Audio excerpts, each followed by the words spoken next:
নমস্কার বন্ধুরা, আমার চ্যানেলে আপনাদের স্বাগত।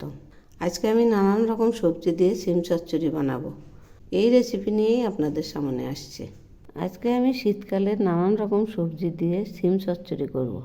সেই জন্য এখানে আমি সিম কেটে নিয়েছি, এখানে একটা টমেটো নিয়েছি, দুটো কাঁচা লঙ্কা চিড়ে নিয়েছি, এখানে লম্বা করে আলু কেটে নিয়েছি, এখানে কচি কপির ডাঁটা নিয়েছি, এখানে একটা বেগুন চিড়ে নিয়েছি, এখানে গাজর নিয়েছি, এখানে বিনস নিয়েছি, আর এখানে পালং শাকের গোড়াগুলো নিয়েছি। এগুলি দিয়ে আমি একটা চচ্চড়ি বানাবো। এবার এগুলি সরিয়ে নিচ্ছি। এবার কড়াই বসিয়েছি, কড়াইয়ে তেল দিলাম,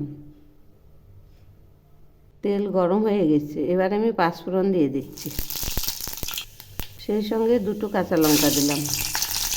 এবার সবজিগুলো দিয়ে দিচ্ছি, আর বাকি সবজিগুলোও দিয়ে দিলাম। এখন আমি দিয়ে দিচ্ছি পরিমাণ মতো লবণ, আর দিয়ে দিচ্ছি পরিমাণ মতো হলুদ। এবার আমি নেড়ে দিচ্ছি।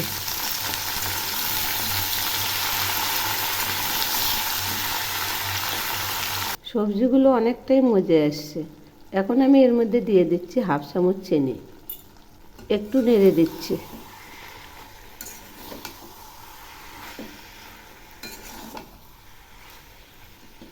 সবজিগুলো থেকে তেল ছেড়েছে।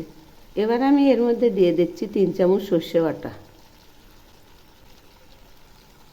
আর দিয়ে দিচ্ছি দুটো কাঁচা লঙ্কা বাটা। এগুলি আদা বাটা করে নিয়েছি। এখন আমি সর্ষের বাটি ধোয়া জলটা দিয়ে দিলাম, একটু নেড়ে দিচ্ছি।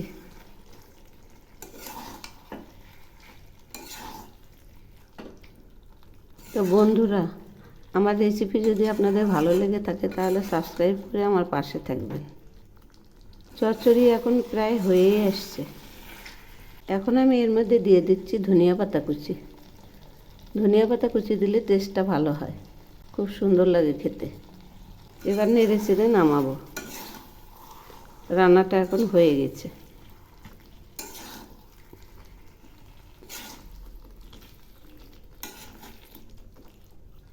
এই যে নানান রকম সবজি দিয়ে সিম চচ্চড়ি নামিয়েছি। দেখুন কি দারুণ হয়েছে। এইভাবে রান্না করে গরম ভাতের সঙ্গে খেয়ে দেখবেন, অসাধারণ টেস্ট।